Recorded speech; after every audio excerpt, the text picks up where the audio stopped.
जी, doctor Chandrapal जी, doctor Dasharath Sharma ji, Mewalal जी, मनीषा जी, आज बहुत सौभाग्य का विषय है कि खासकर ऐसे महानायक के जन्म दिवस पर प्रमोद जी ने यह मौका दिया कि आप लोगों के बीच में आए और ऐसा महानायक जिसने जो जीवन जी के दिखाया है।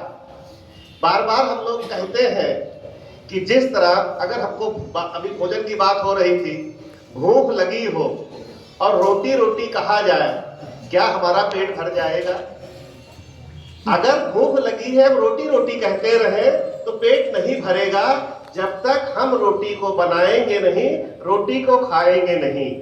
उसी तरह कर्पूरी ठाकुर जी ने जो जीवन को जिया, उन्होंने करके दिखाया। आज हम लोग देखते हैं राजनेता आते हैं, पार्टियां आती हैं, भाषणों में बहुत सारी बातें कहती हैं कि हम ये करेंगे, हम वो करेंगे, लेकिन जैसे चंद्रपाल जी इशारा कर रहे थे कि आज अगर जब उनको सत्ता मिल जाती है, उनको पावर मिल जाती है, तो सिर्फ वो अपने परिवार और अपने बारे में सोचते हैं। इसके अलावा कोई भी हो, आज जो बार बार कहा जा रहा है, कर्पूरी ठाकुर जी का जो सपना था कि पिछड़ों में भी पिछड़ों को मौका मिलना चाहिए, वो सिर्फ इसीलिए था क्योंकि आज जिनको मौका मिला वो सिर्फ अपने को बढ़ाने की कोशिश करते हैं, उनमें चाहे कोई भी जाति हो।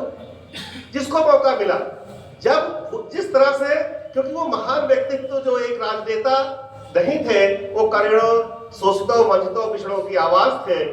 कर्पूरी ठाकुर जी के में कहना चाहेंगे कि भारतीय राजनीति के इतिहास में ऐसे बहुत से नेता आए, परंतु कुछ ऐसे नेता होते हैं जो सत्ता में रहकर नहीं बल्कि जनता के दिलों में रहते हैं। तो कर्पूरी ठाकुर जी ऐसे नेता हैं कि जनता के दिलों में है।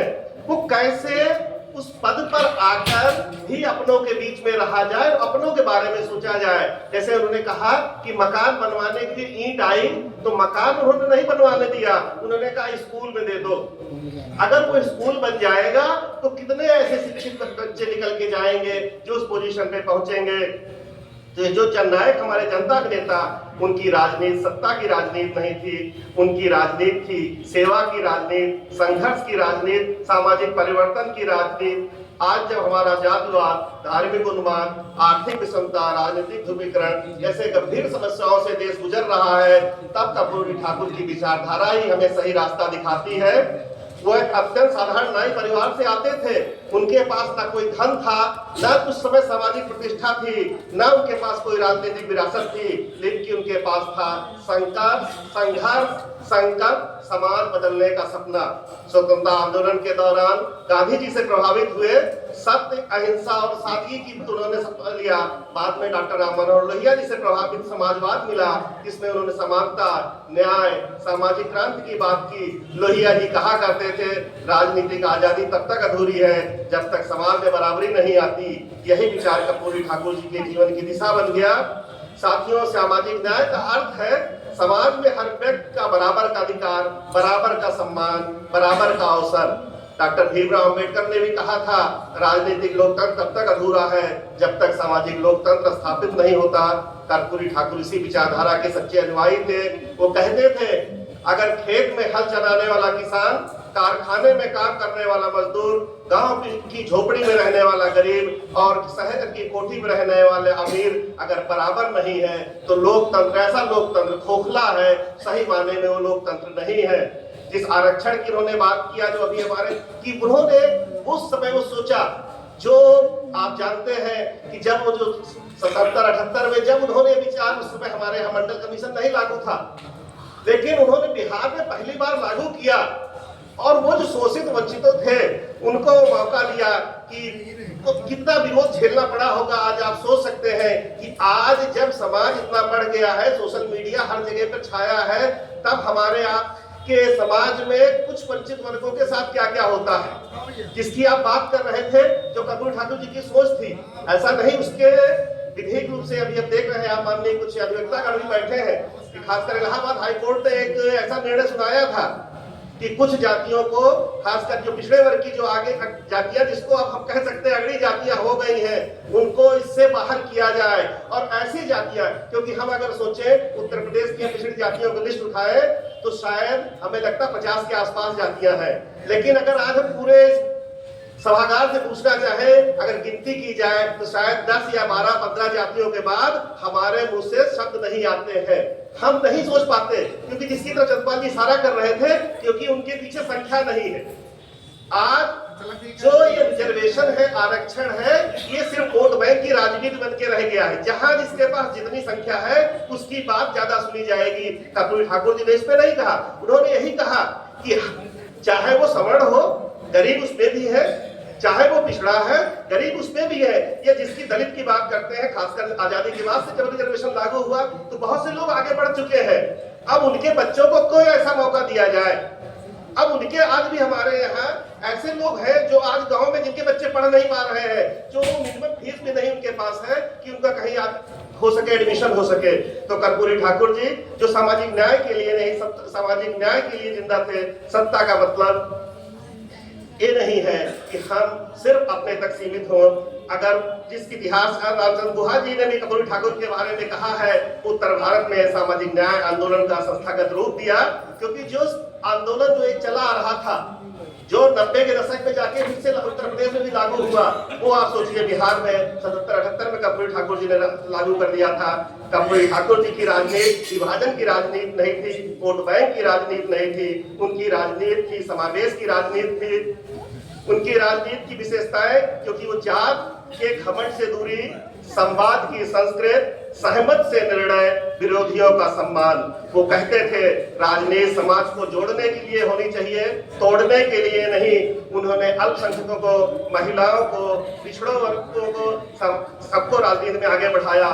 लोकतांत्रिक मूल्यों की अगर हम बात करते हैं, कर्पूरी ठाकुर लोकतंत्र में सिर्फ वोट डालने की प्रक्रिया नहीं मानते थे। वोट आया, हम जाके वोट डाल के चले आए। उन्होंने कहा था लोकतंत्र का अर्थ है जनता की भागीदारी, पारदर्शिता, जवाबदेही, स्वतंत्र प्रेस, मजबूत विपक्ष। आज जो सबसे ज्यादा कमी होती है, क्योंकि जो सत्ता में है वो नहीं चाहता है कि विपक्ष मजबूत हो, सवाल पूछने वाले लोग हो। और जब तक सवाल पूछने की स्वतंत्रता नहीं होगी तब तक लोकतंत्र खतरे में हमेशा रहेगा। तो वो मुख्यमंत्री रहते हुए उसको उन्होंने आगे बढ़ाया। बिना सुरक्षा के लोगों के बीच में जाते थे, लोग उनकी धोती पकड़ के उनकी समस्याएं बताते थे, वो सुनते थे, समझते थे, समाधान करते थे। आप सोचिए आज कोई भी व्यक्ति मुख्यमंत्री के पास भी जा सकता है, वो यही कहते थे आप लोगों ने हमें यहाँ पहुंचाया है, आपने बिठाया है, तो हम आपकी समस्याएं नहीं सुनेंगे तो हम किसकी समस्याएं सुनेंगे। उन्होंने इसी तरह अभिव्यक्ति की स्वतंत्रता की बात की। प्रेस की आजादी के कट्टर समर्थक थे। उनके शासनकाल में अखबार सरकार की आलोचना करते थे, लेकिन किसी पत्रकार पर कार्रवाई नहीं होती थी। सरकार की आलोचना लोकतंत्र की ताकत होती है, कमजोरी नहीं। राजनीतिक नैतिक राजनीति की वो बात करते थे। कोई ईमानदारी के प्रयास थे। मुख्यमंत्री रहते हुए किराए के मकान में रहते थे। उनके पास न बंगला था, न बैंक बैलेंस था। आज के दौर में जब नेता करोड़ों के मालिक है, कर्पूरी ठाकुर की राजनीति की याद आती है। शिक्षा और सामाजिक परिवर्तन पे उन्होंने यही कहा, जब तक शिक्षा नहीं होगी तो वो सवाल पूछने की हमारे में हिम्मत भी नहीं आएगी। ईमानदारी नहीं होगी तो सवाल पूछने की हिम्मत नहीं होगी, क्योंकि अगर हम ईमानदार नहीं है तो हम जानते हैं कि शासन सत्ता उसी को पकड़ के हमको दबाएगी। तो उन्होंने यही कहा कि वो शिक्षा को समाज बदलने का सबसे बड़ा हथियार मानते थे।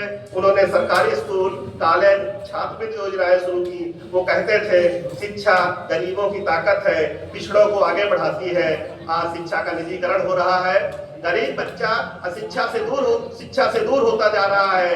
ऐसे समय भी कर्पूरी ठाकुर हमको याद आते हैं। वो आर्थिक समानता की बात करते थे, पूर्ण समाजवादी थे। वो मानते थे विकास का मतलब सिर्फ बड़े उद्योग नहीं है, गरीबों को पेट भरना भी है। उन्होंने किसानों, मजदूरों, छोटे दुकानदारों के लिए योजनाएं बनाई। उनका सपना था सबका विकास, सबका सम्मान। जिस महिला सशक्तिकरण की बात अभी आपने कहा कि सबसे पहले उन्होंने महिलाओं को रिजर्वेशन दिया, सरकार ने कहा, तो उस समय महिलाएं राजनीति बहुत कम थी, फिर भी महिलाओं के लिए शिक्षा और रोजगार के समर्थक थे। वो कहते थे महिला सशक्त होगी तो परिवार मजबूत होगा, जब परिवार मजबूत होगा तो समाज और आगे बढ़ेगा। समकालीन प्रसंगता आज हम देख रहे हैं कि पूरा सिस्टम जाति ध्रुवीकरण, धार्मिक राजनीति, अमीर गरीब की खाई, नफरत की भाषा।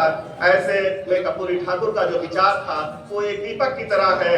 अगर हम सबको साथ लेके चले, संवाद से समाधान करें, नफरत नहीं भाईचारा फैलाएं, तो आज सब कुछ संभव है। जिस लोकतंत्र का सपना महात्मा गांधी जी ने, डॉक्टर भीमराव अम्बेडकर ने देखा था, उसको हम पूरा कर सकते हैं।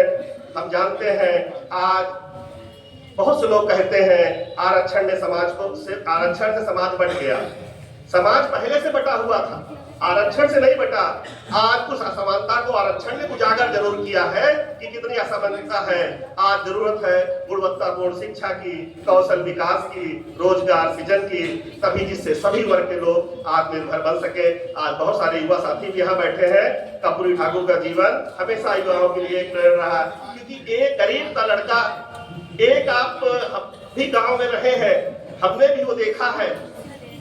खासकर जिस जात से कर्पूरी ठाकुर आते हैं, जो हमारे यहाँ बहुत सारे लोग बैठे, हमने भी देखा है कि नाऊ चाचा हफ्ते में एक दिन आते थे, एक दिन उनका दिन फिक्स होता था। आज के दिन तो हम फिर मंगल बुध से मनाते हैं। हमको याद है कि हमारे यहाँ मंगलवार को ही आते थे, मंगलवार फिक्स था। हम लोग तो बहुत छोटे थे, ना दाढ़ी उस तरह थी, लेकिन बाल काटने का काम होता था। आते थे, परिवार के हिस्सा थे, सब कुछ होता था। लेकिन क्योंकि बचपन में हम लोग छोटे थे, जो उनको सम्मान मिलना चाहिए, वो प्यार तो मिलता था, प्यार में कमी नहीं थी, लेकिन वो सम्मान नहीं मिलता था। क्योंकि वो सम्मान चाहिए था। शादी ब्याह घर का तब तक नहीं हो सकता था जब तक वो न हो, कोई भी शुभ काम नहीं हो सकता था। लेकिन वही है कि वो प्यार, हर कोई प्यार करता था। कुछ भी हो जाए, दरवाजे पे लोग जाके खड़े हो जाते थे, हर मदद करते थे, लेकिन सम्मान की बात थी। तो अंत में यही कहना चाहेंगे, जननायक कर्पूरी ठाकुर सिर्फ एक नेता नहीं थे, एक विचार थे, एक आंदोलन थे। उनकी राजनीति हमें सिखाती है सत्य सेवा का माध्यम हो, राजनीति समाज को जोड़ने का काम करे, लोकतंत्र में नैतिकता सर्वोपरि होनी चाहिए। आज की राजनीति उनके मूल्यों को अपनाए तो हमारा देश निश्चित रूप से बनेगा। सम्मान, समावेशी, समानता, समाजवेशी सशक्त बनाना है, तो आज हमें कर्पूरी ठाकुर के विचारों को अपनाना होगा। आज इस संगोष्ठी के माध्यम से प्रमोद जी का बहुत बहुत धन्यवाद कि ऐसे महापुरुषों को लोग जाने, उनके बारे में जाने, उनके विचारों को, क्योंकि देखिए बार बार मैं कहता हूँ, जैसे मैंने शुरुआत ही किया कि रोटी रोटी कहने से हमारा पेट नहीं भरता, तो आज महापुरुषों को पढ़ने से, महापुरुषों को सुनने से, जब तक हम कर्म में नहीं लाएंगे, ये सोचे कि दूसरा कर रहा है तो हम भी करें, ये सोच नहीं है। हमको वही करना है जो हमको हमारे संतों महापुरुषों ने रास्ता दिखाया है, कर्पूरी ठाकुर जी ने रास्ता दिखाया है कि उस रास्ते पे, क्योंकि जैसे आपने कहा चाहते थे, मुख्यमंत्री थे, आज जरा सी किसी को सत्ता पावर मिल जाती है, गांव का प्रधान हो जाता है, वो जिला पंचायत सदस्य हो जाता है, तो जो सबसे पहले धुर विरोधी उसके गांव में होते हैं, समाज में होते हैं, उसी का नुकसान करता है। वो मुख्यमंत्री रहते हुए उन्होंने अपने घर के रास्ता के लिए जमींदार का चबूतरा नहीं तोड़वाया। आप सोचिए, आज कोई कल्पना कर सकता है? आज कोई कल्पना कर सकता? आपको लगता है कि डीजीपी मेरे पास है, मुख्य सचिव मेरे पास है, पुलिस की, प्रदेश की फोर्स, जो मैं कहूंगा वो कहूंगा, तो जो मैं कह रहा हूं वो सही।